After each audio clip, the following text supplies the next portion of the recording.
আর যেই মানুষের অন্তরে আমার মালিকের মোহাব্বত, ওই বান্দা হাঁটতে চলতে সবসময় আমার মাওলাকে তালাশ করে। কেমন যেন মৌমাছির মতো গুনগুন গুনগুন করে আওয়াজ। মাওলার আশেকদের মাযহাব বড় আলাদা।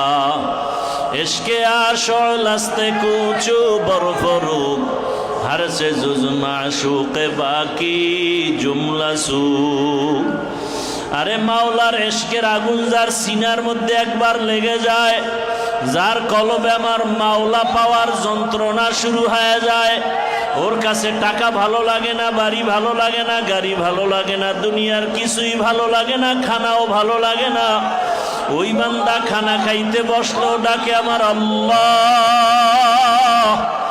ওই বান্দা ডানে তাকায় তালাশ করে আমার আল্লাহ, বামে তাকায় তালাশ করে আমার আল্লাহ। খাব্বাব রাদিয়াল্লাহু তাআলা আনহু জিহ্বার ভিতরে টিউমারের মতো গোশত। ওমরে ফারুক ডাক দিয়া কয়, এত কষ্ট তুমি সহ্য করেছো? পিঠের জামাটা উঠাইয়া দেওয়ার পরে দেখে ওমর খাব্বাবের পিঠের চামড়া নাই, গোশত নাই, হাড্ডিটা কালো কালো দাগ। ওমরে ফারুক রাদিয়াল্লাহু তাআলা আনহু জিজ্ঞাসা করে, খাব্বাব কতদিন পর্যন্ত তুমি কুষ্ঠ রোগে ভুগতেছিলা? খাব্বাব বলে, আল্লাহর জাতের কসম আমার কোনোদিন কুষ্ঠ রোগ হয় নাই। আমার কওমের দুশমনেরা, ইসলামের দুশমনেরা, আমি কালেমা পড়ার অপরাধের কারণে, আমার মাওলাকে আমার আপন বানাবার অপরাধের কারণে আমার কওমের লোকেরা আগুনের কয়লা সাজাইয়া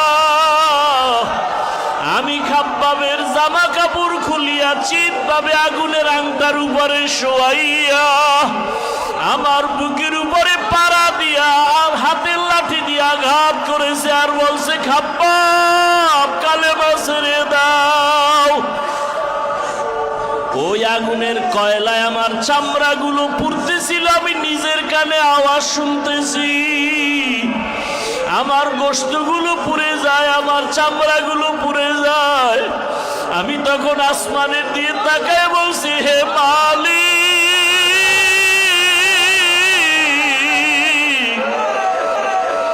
দুনিয়ায় আমাকে কষ্ট দেয়, আগুনে জ্বালায়, সহ্য করা সম্ভব। ও আল্লাহ, জাহান্নামের আগুনে জ্বালাইও না। দুনিয়ার আগুন থেকে জাহান্নামের আগুন কত হাজার হাজার কোটি গুণ তাপের আগুন হবে। একটা সেকেন্ডের জন্য জাহান্নামের আগুন সহ্য করা যাবে না। ওরে আমার মাওলার পাগল হও। ও টাকার পাগলেরা, বাড়ির পাগলেরা, গাড়ির পাগল যারা, দুনিয়ার পাগল,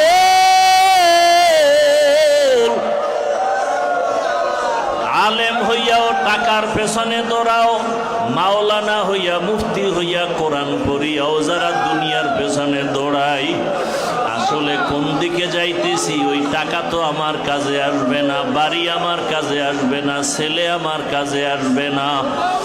যেদিন আমার মাওলার অর্ডার হয়ে যাবে, আজরাইলের পাঠায় দিবে আর বলবে, যাও অমুক বান্দা বান্দি রুহটা নিয়ে আসো। অর্ডার হয়ে গেলে যখন আজরাইল আসিয়া রুহটা ধরা শুরু করবে, তখন আমি আলেম না, মুফতি না, মুহাদ্দিস দেখবে না, দেখবে আমি মাওলার পাগল নাকি দুনিয়ার পাগল। মাওলার আশেকরা তখন মরণকালে আমার মাওলার মোহাব্বতের জিকির শুরু করে দিবে, আমার মাওলাকে ডাকবে, আর মজা লাগবে, মজা। ফেরেশতারা সাথে সাথে তার সহযোগিতা থাকবে। আমার মাওলা এক পর্যায়ে তারে বলবে, এই জাকিরিনের জানটা কবজ কেমনে করবি? জিকির থামায় না, থামায়, নিঃশ্বাসে নিঃশ্বাসে জিকির আর জিকির, আমার মাওলার ডাক। এই বান্দার রুহটা কেমনে কবজ করবা? এর সামনে জান্নাতের ছবিটা তুলিয়া ধরো, জান্নাতের চেহারাটা দেখা হাসতে থাকবে, আর এর মাঝে জানটা কবজ হয়ে যাবে, রুহটা চলে যাবে, অনুভবও করবে না। আর যারা দুনিয়ার পাগল গুনাহগার, চোখের গুনাহ, হাতের গুনাহ, জবানের গুনাহ, অন্তরের গুনাহ, আমার গুনার খবর আমার মা জানে না, ভাই জানে না, স্ত্রী সন্তান কেউ জানে না। ওরে গুনাহগার বেনামাজি, নামাজ যেইভাবে পড়া দরকার ওইভাবে নামাজ আদায় করতে পারি নাই, যেইভাবে তেলাওয়াত করা দরকার ওইভাবে তেলাওয়াত করতে পারি নাই, যেইভাবে আল্লাহর হক আদায় করে জিকির করা দরকার ওইভাবে হক আদায় করে জিকির করতে পারি না। আসলে মানুষ জানে আমি বড় মাওলানা, মানুষ জানে আমি বড় বক্তা, মানুষ জানে আমি বড় মুফতি সাহেব, মানুষ জানে আমি বড় হাফেজ সাহেব, কিন্তু আমার মাওলা জানে আমি জাহান্নামের আসামি।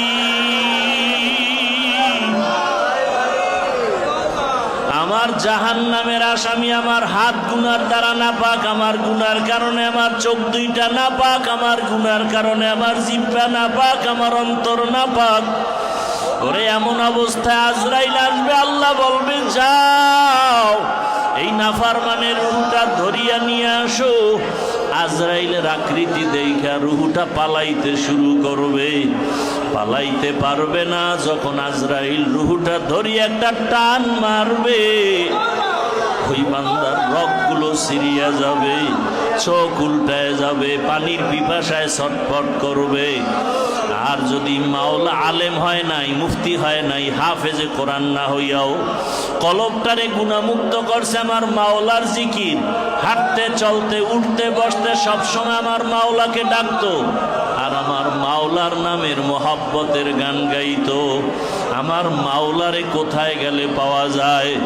আমার মাওলারে পাইয়াও বুঝি পাইলাম না। আমার আল্লাহকে কোথায় পাই? ওরে গাছের দিকে তাকাইয়া তালাশ করে আমার আল্লাহ, মাছের দিকে তাকাইয়া তালাশ করে আমার আল্লাহ, পানির দিকে তাকাইয়া তালাশ করে আমার আল্লাহ। আমার আল্লাহকে তালাশ করে আমার মাওলায় কই আমার মাওলা। গাড়ি পাইলাম, বাড়ি পাইলাম, টাকা পাইলাম, মাওলারে পাইলাম না। আমার আল্লাহ কয় তুই কই তালাশ করো? ওয়াফি আনফুসিকুম আফালা তুবসিরুন ওয়া হুয়া মাআকুম আইনামা কুনতুম ফাআইনামা তুওয়াল্লু ফাসাম্মা ওয়াজহুল্লাহ। তেরা আয়না আলো মে रंग तू है, तेरा आईना आलो में रंग तू है, जिधर देखता हो उधर तू ही तू है, जिधर देखता हो उधर तू ही तू है। ওরে আমার মাওলার ধ্যান আর খেয়াল আর জিকির করতে করতে এমন এক হালাত অন্তরে পয়দা করো যেন ডাইনে তাকাবা সেখানে আমার মালিক, বামে তাকা আমার মালিক, ডানে তাকা আমার মালিক। আমার মাওলাকে ছাড়া কোনো দিক নাই, যেদিকেই তাকাই আমার মাওলা। গাছের দিকে তাকায় আমার মাওলার কুদরত, পানির মধ্যে তাকায় আমার মাওলার কুদরত। আমি চিন্তা করে দেখলাম আমার মাওলা ছাড়া কিছুই নাই, নাই নাই নাই, কিছুই নাই, লা লা নাই, টাকা নাই, বাড়ি নাই, গাড়ি নাই, ছেলে নাই, মেয়ে নাই। আর আমার মাওলাকে কলবের মধ্যে জায়গা দাও। আসসালামু আলাইকুম ওয়া রাহমাতুল্লাহি ওয়া বারাকাতুহু।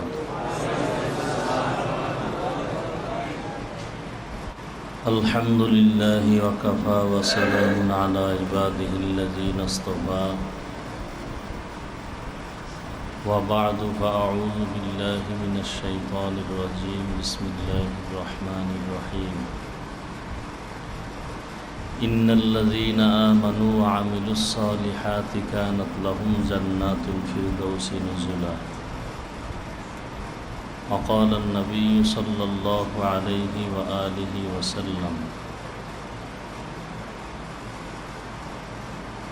لا طاعة لمخلوق في معصية الخالق. صدق الله مولانا العظيم وصدق رسوله النبي الأمي الكريم ونحن على ذلك من الشاهدين والشاكرين والحمد لله رب العالمين اللهم صل على محمد النبي الأمي وعلى آله وسلم تسليما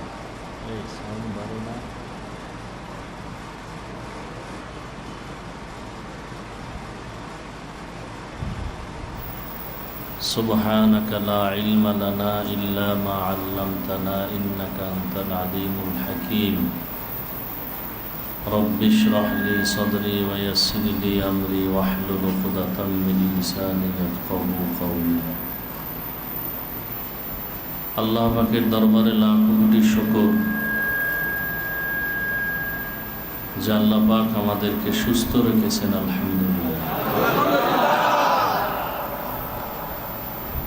দরুদ ও সালাম সৈয়দুল মুরসালিন রহমাতুল লিল আলামিন শফিউল মুজনিবিন খাতামুন নবিয়্যিন সৈয়দুস সাকালাইন ইমামুল মুরসালিন হযরত মুহাম্মদুর রাসূলুল্লাহ সাল্লাল্লাহু আলাইহি ওয়া আলিহি ওয়াসাল্লামের উপর সর্বোপরি শুকর যে আল্লাহ আমাদেরকে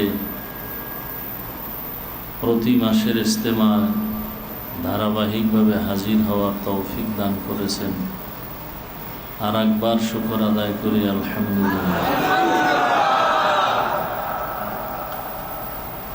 ইজতেমাকে উপলক্ষ করে অনেক উলামায়ে কেরামের আগমন আল্লাহ পাকের প্রিয় বান্দা আশিকিন জাকিরিনদের এই মজলিস অত্যন্ত গুরুত্বপূর্ণ আলোচনা চলতেছিল ওলামায়ে কেরামদের চেহারার দিকে তাকাইলেও বরকত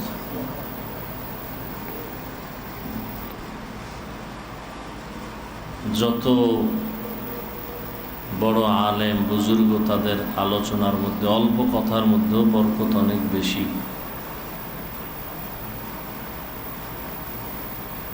নবীজি বলছেন তোমরা ওলামায়ে কেরামদের মজলিসে বেশি বেশি বসো বসলে কি লাভ হবে নবীজি বলেন মুর্দা দিল জিন্দা হয়ে যাবে মুর্দা দিল কেমন জিন্দা বলে কামা ইউহয়িল আরদাল মাইতাতা বিওয়াবিলিল মাতার রোদের গরমে প্রচণ্ড তাপে জমিন ফাটল ধরে শুকায় যায় সেখানে আর চাষাবাদ চলে না ফসল হয় না সেই শুকনা জমিন মুহূর্তে আল্লাহর রহমতের বৃষ্টি দিয়ে নরম বানায় দেয় ঠিক তেমনিভাবে যারা গুনাহ করার কারণে কলবটা ক্ষতবিক্ষত হয়ে গেছে ফাটল ধরে গেছে এখন আর নেক আমলের ফসল জমে না চাষাবাদ চলে না জিকিরের আওয়াজ নেই নামাজ পড়তে মজা লাগে না তেলাওয়াতে মজা লাগে না এই যে গুনাহের কারণে এই অবস্থা আলেম ওলামাদের মজলিসে বসলে তাদের নেক নজর লাগলে আল্লাহর রহমতের বৃষ্টি যখন বর্ষণ হয় তখন ওই গুনাহগার মানুষের অন্তরগুলো রহমতের কারণে আস্তে আস্তে নরম হয়ে যায় আর নরম হয়ে গেলে তখন নেক আমলের ফসল উৎপাদন হইতে থাকে আগে নামাজ পড়তে ভালো লাগতো না আর এখন নামাজ না পড়লে ভালো লাগে না আগে রোজা রাখতে ভালো লাগতো না এখন রোজা না রাখলে ভালো লাগে না আগে জিকির করতে ভালো লাগতো না এখন জিকির না করলে ভালো লাগে না তাহলে এখন আপনার আমার হালাতটা দেখি তো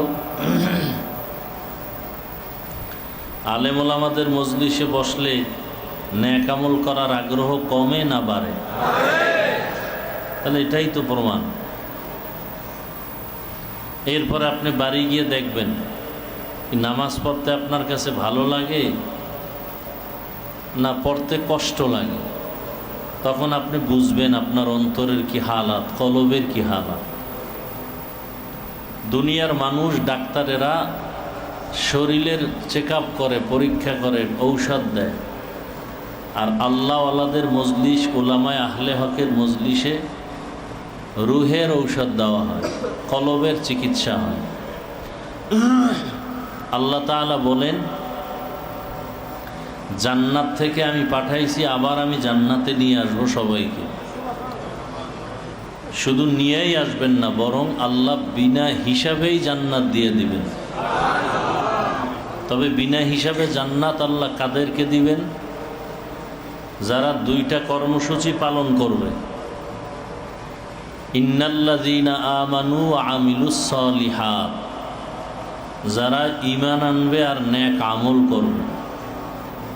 কানাত লাহুম জান্নাতুল ফিরদাউসি নুজুলা, শুধু জান্নাত না, উত্তম জান্নাত, জান্নাতুল ফিরদাউস। ইজা সাআলতুমুল্লাহা ফাসআলুহুল ফিরদাউসা, আল্লাহর রসুল বলেন, তোমরা যদি জান্নাত চাও আল্লাহর কাছে, তো জান্নাতুল ফিরদাউস চাইও, কারণ এটা শ্রেষ্ঠ জান্নাত, বড় দামি জান্নাত। আল্লাহ আমাদের সবাইকে জান্নাতুল ফেরদাউসের মেহমান হিসাবে কবুল করেন। সেই জান্নাতুল ফেরদাউস পাওয়ার জন্য কয়টা কাজ? দুইটা, ঈমান আর নেক আমল। কোরআনে যেখানে ঈমানের বয়ান, সেখানে সাথে সাথে আমলের বয়ান। কারণ কি? বলে ঈমান আছে, আমল নাই, ব্যর্থ। আবার ঈমান ছাড়া যদি আমল করে, সেটাও কি? ব্যর্থ, কোনো কাজে আসবে না। ঈমানটা আপনার পরিপূর্ণ লাগবে, আমলটাও আপনার ভালো আমল লাগবে। পরিপূর্ণ ঈমান কি? বুঝবো কিভাবে আমার ঈমান এখন পূর্ণ?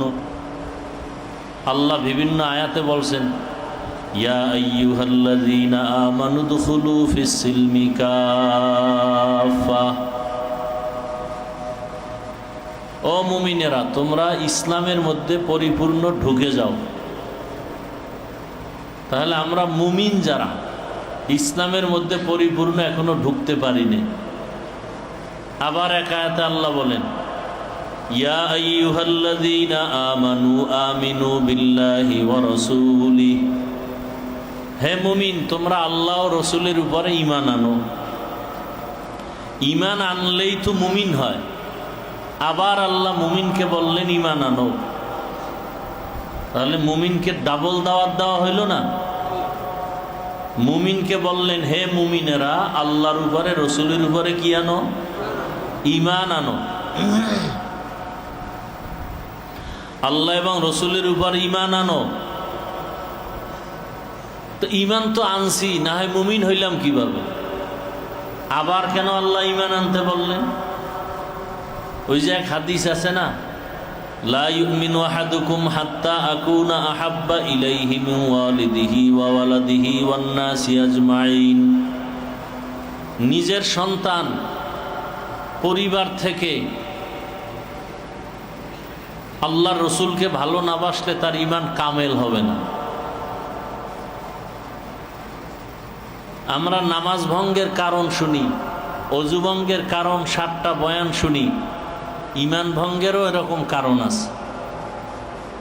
গুনাহে কবিরা এমন আছে যার দ্বারা ঈমান ভেঙে যায়, ঈমান থাকে না। শিরিকের মাধ্যমে, কুফরির মাধ্যমে ঈমান ভেঙে যায়, নতুন করে আবার নবায়ন করা লাগে। তো ঈমান আমাদের পরিপূর্ণ থাকলে আমরা ঈমানের লাইনে কামিয়াব। এরপরে হলো আমল, নেক আমল। আল্লাহ একাতে বলেন, আইয়ুকুম আহসানু আমালা। আল্লাহ মানুষ বানাইছেন আমলের পরীক্ষা নেওয়ার জন্য। আর আমরা এখন শুনি আমল বেশি লাগে না। চরমনার মরহুম হুজুর বলতেন যে জোরে জোরে জিকিরের বিরোধিতা যারা করে, এরা আস্তে আস্তে জিকিরও করে না। আসলে এরা জলি জিকির বা জোরে জিকিরের বিরোধী না, এরা মূলত জিকিরেরই বিরোধী। আর যার জিকির নাই, হাদিস শরীফ, মাসালুল্লাযী ইয়াযকুর রাব্বাহু মাসালুল হাই ওয়ালা ইয়াযকুর রাব্বা মাসালুল হাইয়্যি ওয়াল মাইয়িত। যারা আল্লাহর জিকির করে আর যারা করে না, এগো মেসাল কি? মরণ আর জীবিত। যারা জিকির করে তাদের কলব জিন্দা, আর যারা জিকির করে না এদের কলব মরা। শয়তান তো আমাদের সাথে আছে না নেই? আছে। শয়তান তিন ধরনের। নফস শয়তান, এটা ভিতরে আছে। নামাজে দাঁড়াইলে শয়তান আছে না নাই? না হয় নামাজের ভিতর থেকে মন কই যায়? দোকানে, দুনিয়ায়, সংসারে। হ্যাঁ, কেউ আবার সামনে মসজিদের টাইলস থাকলে, লেখা থাকলে এটি পড়ে, ডিজাইন দেখে। তাই এই কোন শয়তান এই কাম করায়? নফস শয়তান। আর এক শয়তান হইল জিন শয়তান। সে বাইরে দাঁড়ান, গেলেই ধরে ফেলবে, বলে আজকে খুব মজার বয়ান শুনছো, আরামে ঘুমাও, ফজর কাজা। আর একদল শয়তান হইল মানুষ শয়তান, মিনাল জিন্নাতি, মানুষ শয়তান। বলবে আরে এখানে গিয়ে তেমন কোনো লাভ নাই, এই গরমে এত কষ্ট করলে লাভ কি? অর্থাৎ নেক কাজের থেকে আস্তে আস্তে বুঝায় দূরে সরাব। আসছে ঠিকই, বয়ানে বসে না, ঘুরে আদর্শনগরের আদর্শ কেমন দেখে, ঘুরে ঘুরে বয়ান শুনে না। কেউ মোবাইলে দুই একটা ছবি উঠাইয়া দুনিয়াবাসীকে দেখায় যে আমরা এখানে আসছি, দেখে যাও, বাস এই দেখাইয়া ভাগছে। নাই, এখানে ভোর রাতে আমল হয়, ভোর রাতে জিকির হয়। হ্যাঁ, এরপরে ভোর রাত্রে তাহাজ্জুদের আমল হয়, ফজরের নামাজ বা জামাত আদায় হয়, এরপরে বিদায়। কয়জন আমরা থাকি? দুনিয়ার অজুহাত, বাসার থেকে টেলিফোন আসছে, এই তাড়াতাড়ি আসতে হবে, এই অসুস্থ সেই অসুস্থ, একের পর এক ওজোর। মানুষ যদি ওজোর ধরে তা সে আর নেক আমল করতে পারবে না। গত ইজতেমায় বলছি না ইব্রাহিম আর ইসমাইল নবীর ত্যাগের, কোরবানির কথা। কোনো ওজোর চলবে না, আল্লাহ বলছেন এটা করতেই হবে। এ হজ করে না ওজোর, আরে আমি বিয়ে করছি নতুন, এখন কেমনে হজে যাই? আচ্ছা পুরানো হয়ে গেছে, এখন অজুহাত কি? বলে সন্তান হয়েছে, বাচ্চা, এর রেখে কেমনে যায়? বাচ্চাও বড় হয়েছে, এবার অজুহাত হইল মা বাবারে না করে আমি কেমনে করি? এইরকম কইরা কইরা হজ করতে কত টাকা লাগে? কয় লাখ? এই 5 লাখ। যার কাছে 5 লাখ আছে আর এই হজে গিয়া থাকে কয়দিন? সর্বোচ্চ 40 দিন। 40 দিন আপনার ফ্যামিলিতে খাইতে কত লাগবে? ছেলে মেয়ে পরিবার নিয়ে, আপনি নাই কিন্তু বাকি যারা আছে গো, খাইতে কত টাকা লাগবে 40 দিনে? হ্যাঁ, 50 লাখ। আর 50,000 না 1 লাখ ধরি, কয় লাখ? 1 লাখ। আচ্ছা, এই 1 লাখ আর ওদিকে গেল কত? এই 6 লাখ। এই 6 লাখ টাকা যার কাছে আছে তার হজ ফরজ। যারা করে নাই, আল্লাহর কাছে হজ না করার জন্য অভিশাপ আসতে থাকবে, কামাই রুজিতে বরকত হবে না। এরপরে ওমরা, ওমরা করলে আখেরাতের লাভ তো আছে, দুনিয়ার লাভ, রিজিকে বরকত বেড়ে যায়। আমরা তো অজুহাত দিয়া যাই না বাইতুল্লাহ, ওখানে যায় যদি বাইতুল্লাহর দরজায় দাঁড়াইয়া মাকামে ইব্রাহিমে চোখের পানি ছেড়ে দোয়া করে, এমন কোনো দোয়া নাই যেটা ফেরত যাবে। দোয়া করলেই কবুল। কত টাকা, টাকা নাই নাই নাই, অসুস্থ স্ত্রী, ছেলে মেয়ে, দুনিয়ার টাকা সেখানে চলে যায়। জমিন আছে, ফ্ল্যাট আছে, বাড়ি আছে, হিসাব করলে যাইতে পারে, অজুহাত দিয়ে ফিরে থাকে। মাসে একদিন এ সমস্ত মজলিস, মাস পানি ছাড়া থাকতে পারে না। কি মাছ পানি ছাড়া, ঠিক জাকিরিন জিকির ছাড়া থাকতে পারে না। আলেম এলেমের মজলিস ছাড়া ভালো লাগে না। তো যারা আল্লাহর আশেক, সে দুনিয়ার পিছনে দৌড়াবে কেমনে? সে তো আল্লাহর মহাব্বতের মজলিসগুলোতেই দৌড়াবে। আল্লাহ বলেন, যে ব্যক্তি আমার হয়ে যাবে আমি সব তার বানায় দিই। যারা আল্লাহর ভয় নিয়া, আল্লাহর মহাব্বত নিয়া আল্লাহর পথে চলবে, আল্লাহ গাইবী সাহায্য দিয়া রিজিকের ব্যবস্থা করে দিবে। আল্লাহ বলেন, ইন্নাল্লাযীনা আমানু ওয়া আমিলুস সালিহাত সায়াজআলু লাহুমুর রহমানু উদ্দা। যারা ঈমান আনবে, নেক আমল করবে, আল্লাহ তাআলা বলেন অচিরেই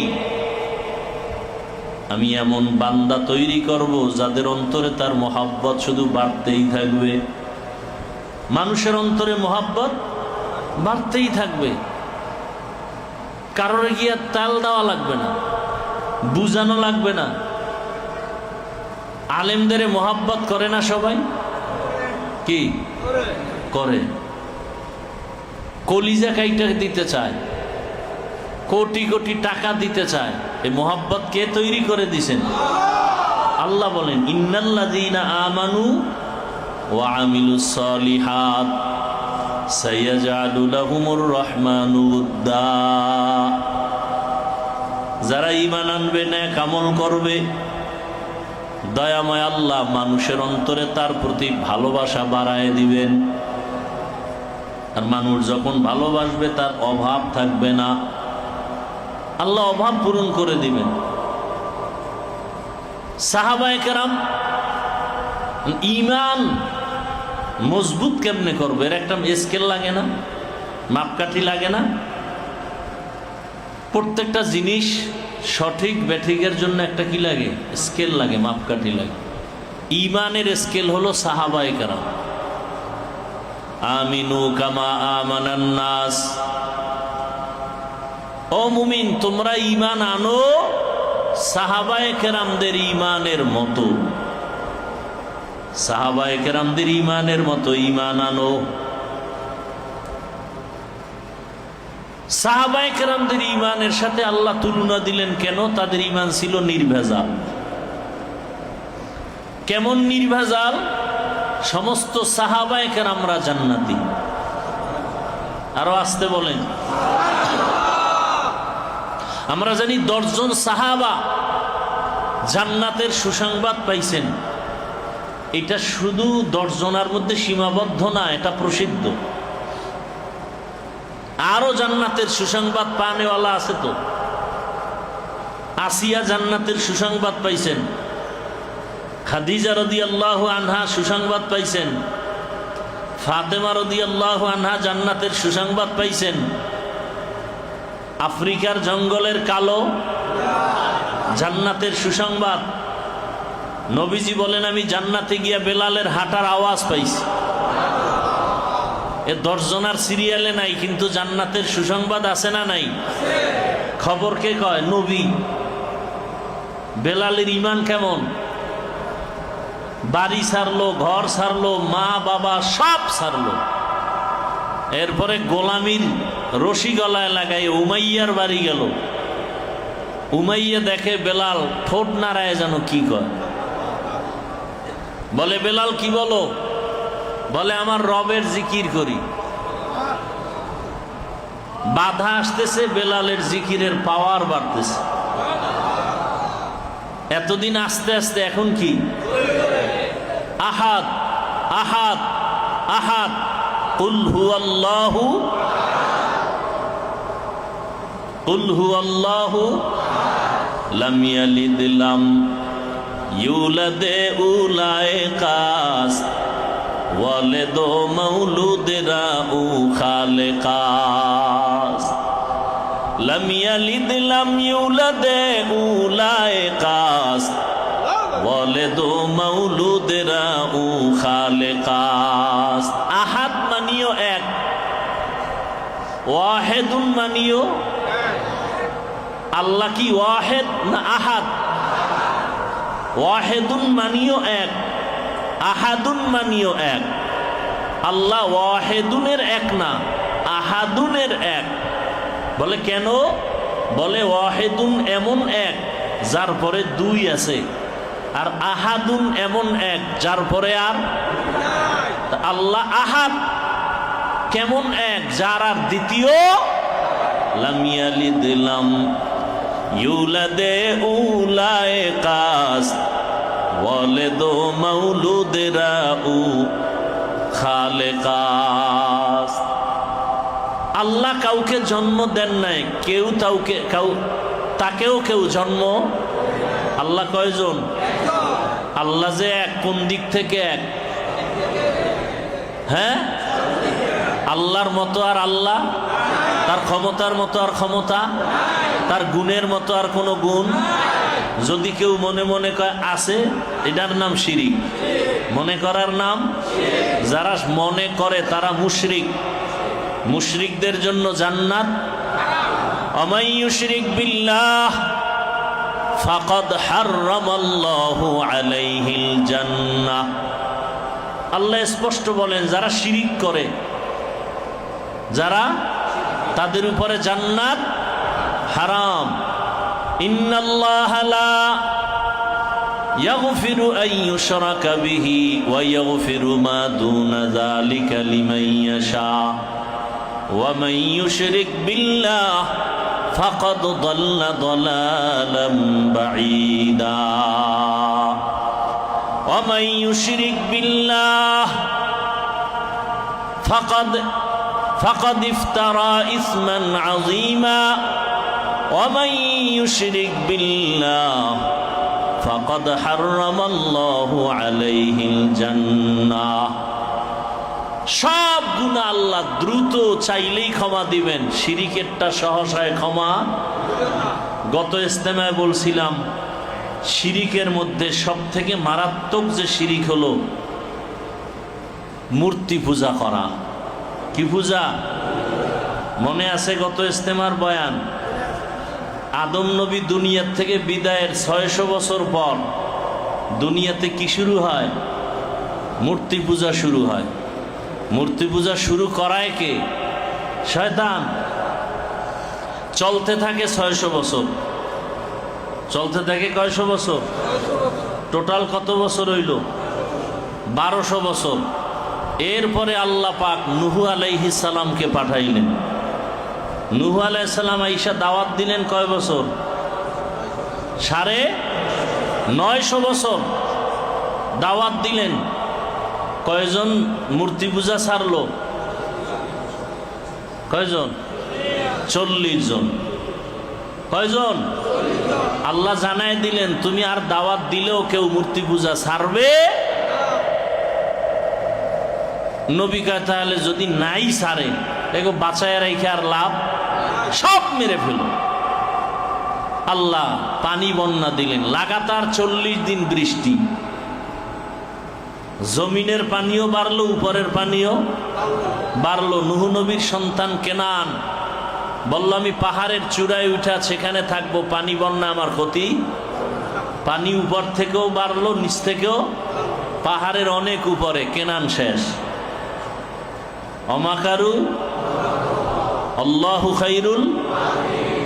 আল্লাহর বুদ্ধি, আল্লাহর চালাকি, আল্লাহর জ্ঞানের সামনে কারো চালাকি চলবে?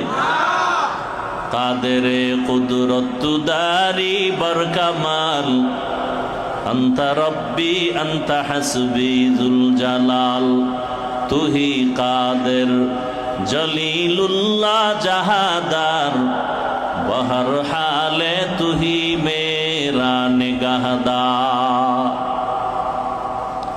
বেলাল গোলামির রশি লাগাইছে। উমাইয়া কয়, কি করো? বেলাল কি কয়? আমার রবের নামের আমি জিকির করি। কি? আহাদ। এতদিন আস্তে আস্তে আওয়াজ, এখন আওয়াজ দিন দিন বাড়ায়, বাধা বাড়ে, ইমানের শক্তিও বাড়ে। এটাই তো মুমিনের পরিচয়। আমারে যত বাধা দিবা আমি ইমানের লাইনে তত আগায় যাব। নামাজ পড়তে বাধা দিবা, নামাজ বাড়ায় দিব। জিকিরে বাধা দিবা, জিকির আরো বাড়ায় দিব। কি জিকির কার? এখন তো জিকির নাই, ফিকির আছে। কি আছে? ফিকির চলে কিছু, জিকির চলে না। জিকির এটা ভাগ করে দিয়ে দিয়েছে যারা পিসাব, এরা মুরিদদের নিয়ে জিকির টিকির করবে, এটা তাদের জন্য আলাদা। আসলে কি এমন? জিকরে হাকা মুদগিজাই রুহেরা মরহমা মুদঈদলে মজরুহেরা দিল জুখালি याद हक से आए जवा खानाए शैता है दिल बेगुमा ला इलाहा इल्लल्लाह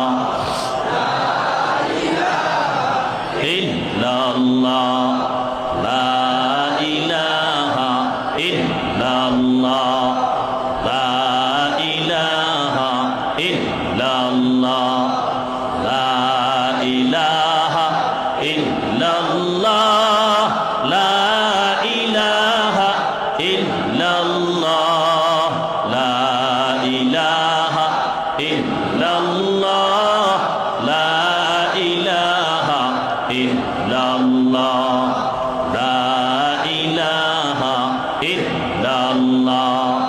খারাপ লাগেনি? কার জিকির? কার জিকির?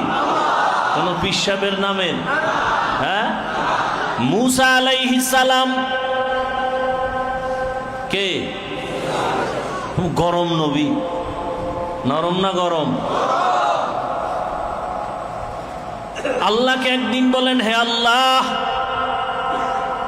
আমারে এমন একটা জিকির শিক্ষা দাও যেটা নতুন আর কাউকে তুমি দাও নাই।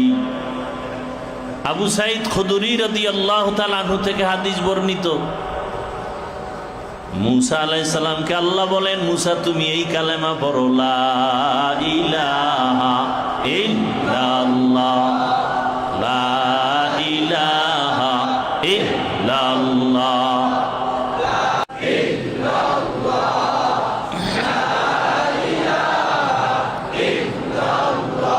মুসা আলাইহিস সালাম কয়, হে আল্লাহ, এটা তো পুরান জিকির, এটা তো সবাইরই তুমি দিস, আদম নবী থেকে শুরু করে এক আওয়াজ, এক আল্লাহর ইবাদতের দাওয়াত,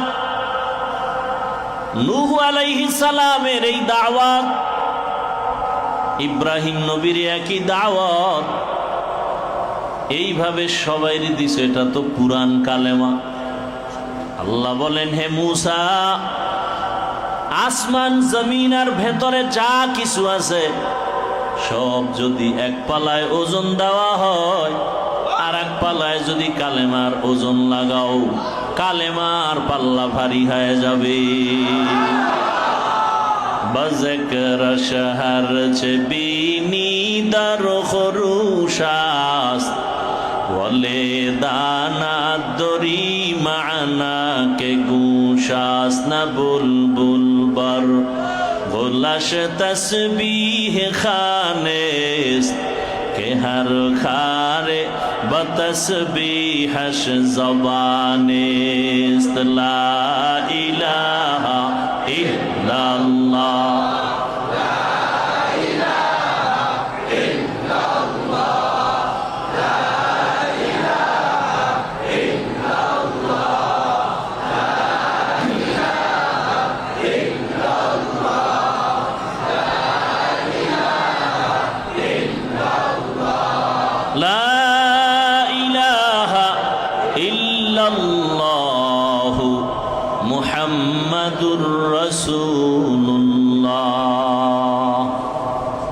জিকির করছেন, এ আমরা দুই একবার যে করাইলাম, এই উসিলায় দুই একজন করছে, নাহলে আসরের পরে মাগরিবের আগে এখানে জিকির হয়, ঘুরে পাখির মতো ঘুরে, এগো কলম এমনি পরিষ্কার, গল্প করে, হাঁটে, এখানে জিকির টিকির লাগে না। অথচ আল্লাহর কসম খাইয়া বললেও ভুল হবে না, চোখ দুইটা বন্ধ করে নিয়ম অনুযায়ী ধ্যান ও খেয়ালের সাথে আমার মাওলাকে ডাকলে জাগায় তার চোখ থেকে পানি অনর্গল পড়া শুরু হয়ে যায়, মনে হয় যেন ঝর্ণা শুরু হয়ে গেছে, ঝর্ণা। কি আমি আলেম, মাওলানা, মুফতি, মুহাদ্দিস, চোখে পানি নেই? চোখে কি নাই? পানি নাই। আরে একটা ময়লাযুক্ত কাপড়কে যদি বারবার সাবান লাগানো হয়, যত লাগাইবে তত কি আয়নার মতো পরিষ্কার হবে। তো কলব নামের আয়নায় ময়লা লাগছে গুনাহ, আর এই গুনাহ দূর করার আয়না পরিষ্কারের হাতিয়ার কি? লিকুল্লি শাইইন সিকালা ওয়া সিকালাতুল কুলুবি যিকরুল্লাহ। এত হাদিস পড়ে এই হাদিসগুলো চোখে বাজে না আমার? হ্যাঁ, আশ-শাইতানু জাসিমুন আলা কলবি ইবনি আদম। শয়তান হাঁটু গাইরা বসে থাকে বনি আদমের কলবে। ফাইদা যাকারাল্লাহ খানাসা ওয়া ইযা গাফালা ওয়াসওয়াসা। যখন বান্দা আমার আল্লাহর জিকির শুরু করে দেয় তখন আর কলবে শয়তান থাকতে পারে না। যখন আবার জিকির ছাইরা দেয় তখন আবার কলবে ওয়াসওয়াসা শুরু করে। মাওলার জিকির এমন এক পাওয়ারওয়ালা অ্যাটম বম, যার সামনে কোনো কিছুই দাঁড়াতে পারে না। এটা শুধু বয়ান করি, বাস্তবে আমরা বুঝি না, কারণ জিকির করি না। চোখ দুইটা বন্ধ করে ধ্যান ও খেয়ালের সাথে আল্লাহওয়ালা আহলুল্লাহ যারা পীর মাশায়েখরা যেভাবে বুঝান যে কবরের মোরাকাবা, মরণের মোরাকাবা করে জিকির করো, আরে কিচ্ছু লাগবে না। আলেমরা তো লা ইলাহা ইল্লাল্লাহ মুহাম্মাদুর রাসূলুল্লাহর তরজমাটা বুঝে, এটা বুঝে না? হ্যাঁ, এই তরজমাটা দিলের মধ্যে ঢুকায় খালি জিকির করুন, লা ইলাহা, খালি এতটুকু। কি কোনো ইলাহ নাই?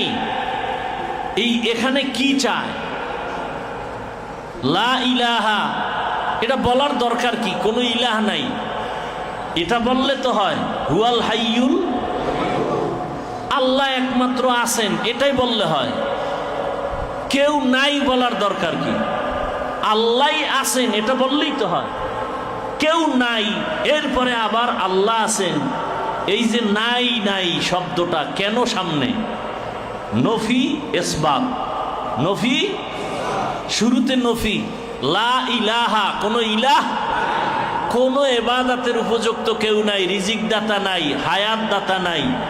হ্যাঁ, এই ধ্যানটা অন্তরে ঢুকায় যদি চোখ বন্ধ করে, লা ইলাহা, আমার কোনো ইলাহ নাই, আমার কোনো মাবুদ নাই। লা মাশুকা, আমার কোনো মাশুক নাই। লা মাহবুবা, আমার কোনো ভালোবাসার ব্যক্তি নাই। লা মাকসুদা, আমার কোনো মাকসুদ নাই, আমার কোনো উদ্দেশ্য নাই। আমার যা বলি, আমার টাকা, আমার বাড়ি, আমার গাড়ি, আমার ছেলে, আমার মেয়ে, আরে এক সময় দেখি কিছুই নাই। এমন কি নাই নাই করতে করতে আমিও নাই। ইল্লাল্লাহ, কে আছেন? এইভাবে যদি কেউ ধ্যান করে জিকির করে, এত কলবের সাথে মাওলার তাআল্লুক তৈরি হইতে আর সময় লাগবে না। সে চোখ দুইটা বন্ধ করবে, বসে থাকবে জমিনে, কলবের সম্পর্ক ঘুরতে থাকবে আরশে আজিমের সাথে। এই জিকিরই তো নাই, বরং বিরোধিতা আছে। কি আছে? বিরোধিতা আছে। জোরে জিকির করা যাবে না, ইল্লাল্লাহ জিকির করা যাবে না, আল্লাহ আল্লাহ বলা। বেলাল যে কি কইছে, আহাদ আহাদ আহাদ মানে কি? এক এক এক এক, তো কি বুঝাইল? এটা তো সহি কথা। বেলাল শুধু আহাদ আহাদ বলছে, তার মর্যাদা কমছে না বাড়ছে? তাহলে আমি আল্লাহ আল্লাহ বললে মর্যাদা কমবে কেন? আরে আমার দিলের হালাত তো তুমি জানো না। হ্যাঁ, দিল্লি শাহী জামে মসজিদে, কোথায়? দিল্লি, ইমানের আলোচনা চলতেছে। দিল্লি শাহে জামে মসজিদের খতিব শাহ ওলিউল্লাহ মুহাদ্দিস দেহলভী রহমতুল্লাহ আলাইহি, এই যত দাঁত বেদাত উল্টা পাল্টা আহলে হাদিস, এরপরে যারা আছে যত ফেরকা, এরা কোরআনের পরে হাদিস যদি শিখতে যায়, শাহ ওলিউল্লাহকে ডেঙ্গিয়ে যেতে পারবে? সে জামে মসজিদের খতিব। কোন জায়গা? দিল্লি রাজধানী। এখনো সে মসজিদ আছে বিশাল। মহিলারা যায় ছবি তুলতে। কেয়ামতের আলামত আমগো দেশে আছে না? কয় দেশের পাথর আইনে মসজিদ বানাইছে, এখন নামাজ পড়তে যাবে, সেজদা দিবে খুশিতে, না যায় ছবি তুলতে। ছবি তুইলে বাস ওই কত গম্বুজের মসজিদ টাঙ্গাইল, আমাদের বরিশাল আছে, দেখতে যায়। বেপর্দা নারীরা যায় ছবি তোলার জন্য, ভিডিও করে, নামাজ পড়ে না। কিয়ামতের আলামত। তো শাহী জামে মসজিদের খতিবকে শাহ ওলিউল্লাহ মুহাদ্দিস দেহলভী জুমার খুতবা দেয়, রুমাল দিয়া চেহারাটা ঢাকতেছে। তো একজনে সাহস করে প্রশ্ন করলেন, হযরত রুমাল চেহারা ঢাকেন কেন? বলে আগামী জুমায় জবাব নিও। পরের জুমায় আসছে, এই প্রশ্নকারী আসো। সামনে আসার পরে রুমালটা তার মাথায় দিছে।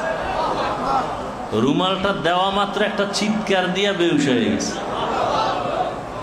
এটা ভাবেন তো কত কঠিন বিষয়। এটা রুমাল মাথায় দেওয়া, এটা কি কি কিছু না, আবার অনেক কিছু। কিছু না, অনেক কিছু। হ্যাঁ হ্যাঁ, আবু হুরায়রা রাদিয়াল্লাহু তাআলা কি আনহু, সবাই বলেন রাদিয়াল্লাহু, না আনহা, আনহু। সব থেকে বেশি হাদিস বর্ণনা করছেন, 5000-এর উপরে হাদিস। অথচ সে 10 জন সাহাবাদের সিরিয়ালে নাই। এত হাদিস রাওয়ায়াত বর্ণনা করলেন, কারণ কি? বলে সবার থেকে সে রসুলের সোহবতে মাত্র 4 বছর, কয় বছর বেশি সময় কাটাইছেন। এমন অবস্থা খানা খাইতে যান না, যে রসুলের থেকে একটু আলাদা হইলে একটা কথা যদি সুইটা যায়। এক সময় আবু হুরায়রা না খায়া ক্ষুধায় রাস্তায় পড়ে আছে, মানুষ পাড়ায় যায়, মনে করছে মির্গি রোগের রোগী, আসলে ক্ষুধার তৃষ্ণা। হ্যাঁ, আবু হুরায়রা বলেন, আমি একদিন তাকায় দেখি রহমতের নবী বৈশা বৈশা নামাজ আদায় করেন। নামাজ শেষে আমি আশ্চর্য হয়ে জিজ্ঞাসা করলাম, ইয়া রাসূলুল্লাহ, দাঁড়াইয়া তো নামাজ উত্তম, আপনি তো শ্রেষ্ঠ, আপনি তো দাঁড়ায় পড়েন, আজকে বৈশা পড়লেন কেন? আবু হুরায়রার কথায় নবী কোনো জবাব না দিয়া চোখের পানি ছেড়ে কাঁদতেছেন। আবার জিজ্ঞাসা করলেন, ইয়া রাসূলুল্লাহ, আপনি দাঁড়াইয়া নামাজ না পড়ে বসে বসে পড়লেন কেন? নবী বলেন, রে আবু হুরায়রা, আমার ক্ষুধার তৃষ্ণা আমাকে বসায় বসায় নামাজ পড়াইল, আমি যে দাঁড়াইয়া নামাজ আদায় করব সেই শক্তিটুকু আমার ভেতরে নাই। কেমন কষ্ট, কেমন কষ্ট। ওমরে ফারুক রাদিয়াল্লাহু তাআলা আনহু একদিন নবীর ঘরে ঢুকলেন, ঢুইকা দেখে নবী বসা, পিছন দিক দিয়ে ঢুইকা নবীর পিঠ খোলা। ওমরে কাঁদতেছেন, নবী তাকায় দেখে ওমর কাঁদে। কিরে কাঁদো কেন রে ওমর? বলে, ইয়া রাসূলুল্লাহ, আপনি তো দোজাহানের সরদার, অথচ আপনি এত কষ্ট করেন। এমন পাতার চাটাইয়ের মধ্যে নবী ঘুমাইছেন যে চাটাইয়ের দাগগুলো রসুলের চামড়ার সাথে সব দাগগুলো পড়ে গেছে, পিঠটা পুরা চাটাইয়ের দাগ লাগানো। ওমর চোখের পানি ছেড়ে কাঁদতেছেন। নবী দোয়া করলেই তো উহুদ পাহাড় স্বর্ণ হয়ে যায়, অথচ রাসূল এত কষ্ট করলেন কেন? একমাত্র আমার মাওলার মোহাব্বতের জন্য। নবী বলেন, গরিবেরা 500 বছর আগে ধনীর জান্নাতে যাবে। ধনীর কয়শো বছর আগে? 500 বছর আগে জান্নাতে যাবে। আবু হুরায়রা নবীকে একদিন বললেন, ইয়া রাসূলুল্লাহ, আমি যে হাদিস শুনি আর লেখি আমার মনে থাকে না। নবীজি একটা কাপড় বের করলেন, কি যেন পরলেন, পইরা কাপড়টা বিছাইলেন, বিছাইয়া পইরা ওখানে নবী হাত রাখলেন আর বললেন, আবু হুরায়রা, কাপড়টা তুমি চেহারায় আর বুকে লাগাও। আবু হুরায়রা বলেন, ওই দিন থেকে আমার জেহেন খুলে গেছে, আমি আর ভুলি না। রসুল তো রসুল, আবু হুরায়রা তো আবু হুরায়রা, এত হাদিস বর্ণনা করেছেন। সে আবু হুরায়রা রাদিয়াল্লাহু তাআলা আনহু এত কষ্ট করেছেন, হাদিস বেশি বর্ণনা করেছেন। আল্লাহ পাক রব্বুল আলামিন এই জন্য সাহাবায়ে কেরামদের ঈমানের সাথে আমাদের ঈমানের তুলনা করেছেন। সাহাবায়ে কেরামদের ঈমানের মতো তোমাদের ঈমান হতে হবে। না খাইয়া মরে যাবা, তারপর আমার আল্লাহকে বেজার করা যাবে না। বেলাল রাদিয়াল্লাহু আনহুর আহাত এত বেড়ে গেল, উমাইয়া এই পরিমাণ অত্যাচার শুরু করলো। আরবের গরম বালুর উপরে বেলালের পায়ে রশি লাগায়, হাতে রশি লাগায় ঘোড়ার পায়ে বানলো। লোকেরে লাগায় দিলে ঘোড়া দৌড়াও, বেলালকে এভাবে বালুর মধ্যে টানতেছে। বেলালের বালুর গরমে পিঠের চামড়াগুলো পুড়িয়া যায়। বেলাল আসমানের দিয়ে তাকায় চিৎকার দেয়, আহাদ আহাদ আহাদ, ও আল্লাহ, তুমি ছাড়া আমার কেউ নাই, তুমি আমার একমাত্র মালিক। আবু বকর রাস্তা দিয়ে যায়, বেলালের কান্নার আওয়াজ শুনে দৌড়। আবু বকর গিয়া বলে, উমাইয়া, বেলাল রে আর কষ্ট দিও না, সহ্য করা যায় না, আমার কাছে বিক্রি করো। আবু বকর সিদ্দিক রাদিয়াল্লাহু তাআলা আনহু টাকা দিয়া খরিদ করিয়া বেলালকে আজাদ করে দিলেন আর বললেন, বেলাল যাও, তোমাকে মুক্ত করা হলো, তুমি এখন আর গোলাম না। ওমরে ফারুক রাদিয়াল্লাহু তাআলা আনহু খাব্বাব রাদিয়াল্লাহু তাআলা আনহুকে জিজ্ঞাসা করেন, তুমি নবীর হাতে কালেমা পড়ছো, কি পরিমাণ কষ্ট করছো একটু শুনাও। খাব্বাব রাদিয়াল্লাহু আনহু বলেন, খলিফাতুল মুসলিমিন আপনি শুনান। বলে, না, তুমি শুনাও। খাব্বাব চোখের পানি ছেড়ে কান্না শুরু করে, জিহ্বাটা বের করে দিছে। ওমর তাকায় দেখে খাব্বাবের জিহ্বার মাঝখানে একটা গোশতের টুকরা টিওমারের মতো। ওমর ডাক দিয়ে কয়, খাব্বাব, তোমার জিহ্বার মধ্যে টিওমার হলো কবে? খাব্বাব চোখের পানি ছেড়ে কাঁদে আর বলে, খলিফাতুল মুসলিমিন, আল্লাহর কসম আমার জিহ্বায় কখনো টিওমার হয় নাই। আল্লাহর রসুলের হাতে কালেমা পড়ার অপরাধের কারণে, আল্লাহর উপরে ঈমান মজবুত করার কারণে আমার কওমের দুশমনের আমার হাতে পায়ে রশি লাগাইয়া পাহাড়ে নিয়া, পাহাড়ের তাজা কাটা আনিয়া কয়েকজনে ধইরা আমার জিহ্বাটা বের করিয়া পাহাড়ের কাটা ঢুকাইয়া, একবার জিহ্বার মধ্যে কাটা ঢুকাইছে আর বের করছে আর বলছে, খাব্বাব, কালেমা ছেড়ে দিবা কিনা বলো। আমি এত কষ্টের মধ্যে আমি সেই সময় বলছি, আমার মালিক লা ইলাহা ইল্লাল্লাহ। আরে আল্লাহর জিকিরের মজাই তো বুঝি না রে বাবা। যে মিষ্টি না খায় সে মিষ্টির মজা বুঝে না। যে ধ্যান ও খেয়ালের সাথে আমার মাওলাকে নিয়ে চিন্তা না করে সে মাওলার মোহাব্বত পায় না। আরে আমার মাওলাকে পাওয়ার জন্য একটা মজা দিলের মধ্যে লাগবে। আরে যার মধ্যে মজা লাগবে সে যেই জিনিসকে মজা পায় ওই জিনিসের জন্য পাগল হয়ে যায়। মান আহাব্বা শাইআন আকসারা যিকরাহু, যে যেই জিনিসকে ভালোবাসে মোহাব্বত করে ওই জিনিসের স্মরণ বেশি করে। যে দুনিয়াকে ভালোবাসে সে দুনিয়া দুনিয়া জিকির করে, যে টাকা পয়সা পেছনে দৌড়ায় টাকাকে ভালোবাসে, টাকা পয়সা নিয়ে পেরেশান, জিকির ফিকির টাকা পয়সা। আর যেই মানুষের অন্তরে আমার মালিকের মোহাব্বত, ওই বান্দা হাঁটতে চলতে সবসময় আমার মাওলাকে তালাশ করে। কেমন যেন মৌমাছির মতো গুনগুন গুনগুন করে আওয়াজ। মাওলার আশেকদের মাযহাব বড় আলাদা। ইশকে আশল আস্তে কুচু বড় ফরুক, हर से जुज माशूक बाकी जुमला सू। আরে মাওলার ইশকের আগুন যার সিনার মধ্যে একবার লেগে যায়, যার কলবে আমার মাওলা পাওয়ার যন্ত্রণা শুরু হয়ে যায়, ওর কাছে টাকা ভালো লাগে না, বাড়ি ভালো লাগে না, গাড়ি ভালো লাগে না, দুনিয়ার কিছুই ভালো লাগে না, খানাও ভালো লাগে না। ওই বান্দা খানা খাইতে বসলো ডাকে আমার আল্লাহ।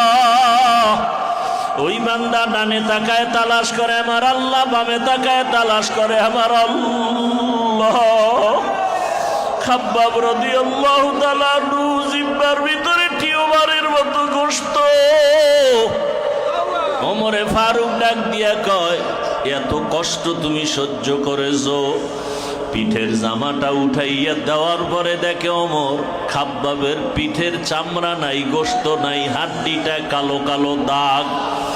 ওমরে ফারুক রাদিয়াল্লাহু তাআলা আনহু জিজ্ঞাসা করে, খাব্বাব কতদিন পর্যন্ত তুমি কুষ্ঠ রোগে ভুগতেছিলা? খাব্বাব বলে, আল্লাহর জাতের কসম আমার কোনোদিন কুষ্ঠ রোগ হয় নাই। আমার কওমের দুশমনেরা, ইসলামের দুশমনেরা, আমি কালেমা পড়ার অপরাধের কারণে, আমার মাওলাকে আমার আপন বানাবার অপরাধের কারণে আমার কওমের লোকেরা আগুনের কয়লা সাজাইয়া আমি খাব্বাবের জামা কাপড় খুলিয়া চিৎভাবে আগুনের আংটার উপরে শোয়াইয়া আমার বুকের উপরে পাড়া দিয়া হাতের লাঠি দিয়া আঘাত করেছে, আর বলছে, খাব্বাব কালেমা ছেড়ে দাও। ওই আগুনের কয়লায় আমার চামড়াগুলো পুড়তেছিল, আমি নিজের কানে আওয়াজ শুনতেছি। আমার গোশতগুলো পুড়ে যায়, আমার চামড়াগুলো পুড়ে যায়। আমি তখন আসমানের দিকে তাকায় বলছি, হে মালিক,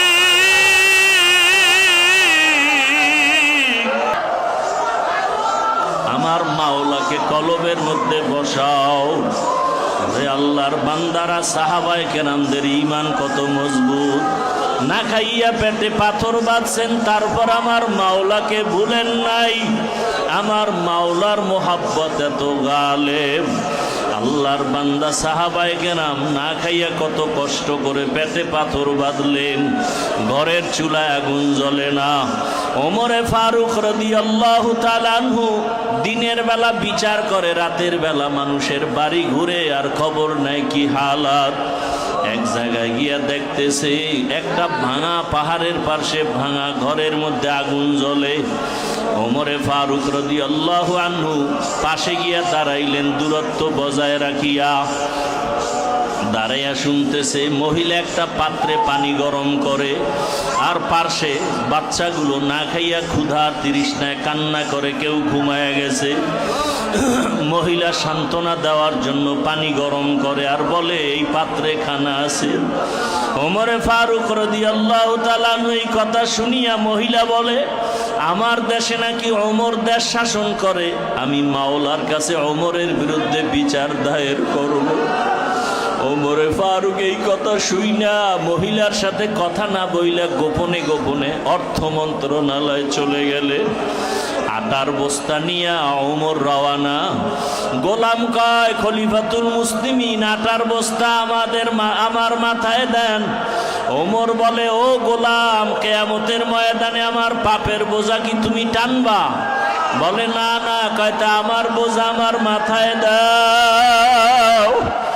ওমরে ফারুক রাদিয়াল্লাহু তাআলা আটার বস্তা মাথায় নিয়ে রওয়ানা। কেমন আমার মাওলার ভয়! জাহানের খলিফা যারে দেখলে শয়তান ভয় পায়, সেই ওমর নিজের মাথায় ওই আটার বস্তা নিয়ে ওই মহিলার বাড়ি রওয়ানা। রাতের গভীরে বাড়ির দরজায় গিয়া সালাম দিয়া যখন ঢুকলেন, ডাক দিয়া আম্মা যান, আমি আগন্তুক এক লোক আসছি, আপনি একটু সরে যান, আমি আপনার খানার জন্য আটা নিয়ে আসছি। ওমর ওখানে আটার বস্তা রাইখা নিজে আটা করলেন, আটা ভিজাইয়া রুটি বানানো শুরু করলেন। বৃদ্ধা মাকে রুটি দিয়া বলে, বাচ্চাকে খাওয়ান, আপনিও খাইয়া তৃপ্তি নেন, আর যদি আবার কখনো আটার প্রয়োজন হয়, আটা শেষ হওয়া মাত্র আমি আবার আটার ব্যবস্থা করব। মহিলা বলে, তোমার মতো যুবক যদি এই দেশটা চালাইতো, ওমর যদি না চালাইতো, তাহলে পুরা দেশটা বেহেশতের বাগান হয়ে যাইতো। অথচ ওমর পরিচয় দেয় না, আমি সেই ওমর। ওই ওমর এমন আল্লাহর ভয়। আল্লাহর নবী বলেন, আল ঈমান বাইনাল খাউফি ওয়ার রাজা, ভয় আর আশার মধ্যেই তো ঈমান। ওমরে ফারুক এত বড় দামি সাহাবী আল্লাহর আদালতে কান্না করতেছেন। আল্লাহ যদি ঘোষণা করেন সব মানুষ জান্নাতে যাবে, একটা মানুষ জাহান্নামে যাবে, আমি ওমর ভয় পাই ওই জাহান্নামের আসামি আমি হইয়া যাই নাকি। পক্ষান্তরে আল্লাহ যদি বলেন সব মানুষ জাহান্নামে যাবে, একটা মানুষ জান্নাতে যাবে, আমি ওমর আশা করতে পারি ওই জান্নাতি লোকটা আমি হয়ে যাব। আল্লাহর রহমতের আশাও ছাড়া যাবে না, আবার জাহান্নামের ভয় থেকেও নিরাশ হওয়া যাবে না। আরে আমি আল্লাহর রহমতের আশা তো করবই, কিন্তু গুনার ভয়। ওমরে ফারুক যদি জাহান্নামের ভয়ে কান্না করেন, আবু বকর যদি জাহান্নামের আযাবের ভয়ে কান্না করেন, আজকে দুনিয়ার গরম সহ্য করতে পারি না, কত কষ্ট লাগে। হাসরের ময়দানে এই গরম আরো কত তাপমাত্রা বেড়ে যাবে। আল্লাহর নবী কান্না করতেছেন হাসরের মাঠের কথা চিন্তা করিয়া। যেই সময় মানুষগুলো সব কাপড় চুপুর থাকবে না, উলঙ্গ দাঁড়াবে নারী আর পুরুষ, সূর্যটা নিচে নেমে আসবে, সূর্যের গরমে জমিনটা তামা হয়ে যাবে। ওদিকে জাহান্নামের চিৎকারের আওয়াজ, জাহান্নামের আওয়াজে হাসরের ময়দানটা থরথর করে কাঁপতে থাকবে। এমন অবস্থা হবে নবীরা পর্যন্ত কান্না শুরু করবেন। এমন কঠিন অবস্থায় আপনার আমার কি উপায় হবে? ঈসা নবী কাঁদবেন নিজের চিন্তায়, মুসা নবী কাঁদবেন, ইব্রাহিম নবী কাঁদবেন, আদম নবী কাঁদবেন, ওই চিন্তায় আমার নবীও কাঁদবেন। উম্মতেরা নবীদের কাছে যাবে, কেউ সুপারিশ করবে না। ওই অবস্থায় আমার নবীর কাছে সবাই দৌড়াবে। নবী একবারও নিজের চিন্তায় কাঁদবেন না, নবী বারবার কাঁদবেন আর বলবেন, আমার উম্মত, আমার উম্মত, আমার উম্মত। কিন্তু সেই নবীর উম্মতেরা একবারও নবীর সুন্নত নিয়ে ভাবি না। সেই নবীর মায়ার উম্মতেরা একবারও আল্লাহর আযাবের ভয় নিয়ে চিন্তা করি না। আজকে ডানে বামে কত আল্লাহর গোলামদের চোখে পানি, আর আমার কপাল খারাপ, এক ফোঁটা চোখে পানি নাই। যত বড় বাহাদুরি দাবি করি না কেন, আমার কপাল বড় খারাপ। দুনিয়ার ঘরে আগুন লাগলে পানি ছাড়া যেমন ঠান্ডা করা যায় না, জাহান্নামের আগুন চোখের পানি ছাড়া ঠান্ডা করা সম্ভব হবে না।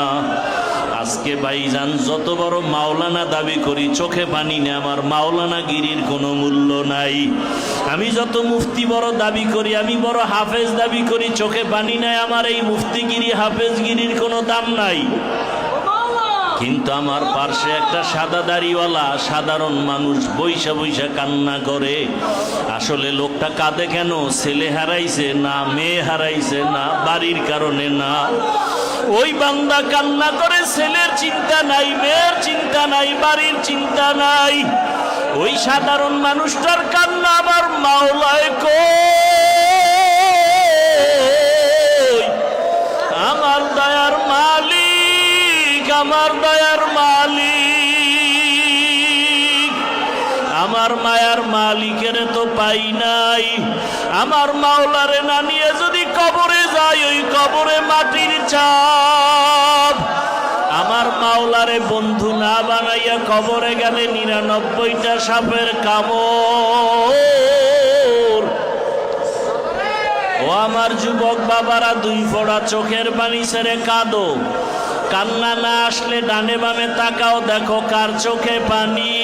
হাতটা বাড়াইয়া দোয়া চাও, দোয়া চাও। কান্নাওয়ালার দোয়া খালি ফেরত যাবে না। আমার মাওলাকে এখনো চিনো না কেন? আরে আমার মাওলা তো আমারে হাঁটার শক্তি ছিল না, হাঁটার শক্তি দিলেন। আমার মাওলা কেমন দয়ার মাওলা, আমি কথা বলতে পারতাম না, কথা বলার শক্তি দিলেন। আমার মাওলা আমারে গরিবের থেকে টাকাওয়ালা বানাইলেন। আমার মাওলাকে চিনো না? আমার মাওলা সম্মানের চেয়ারে বসাইছেন। আমার মাওলারে চিনো না? আমার মাওলা আল্লাহ ওলির সাথে সম্পর্ক করাইয়া দিছেন। আমার মাওলা তোমার অন্তরের মধ্যে মোহাব্বত ঢুকাইয়া দিছেন। আমার মাওলাকে চিনো না? আমার মাওলা তোমার দিকে তাকাইয়া আছে। ও বান্দা, তুমি আমার মাওলাকে একটা ডাক দিবা কখন?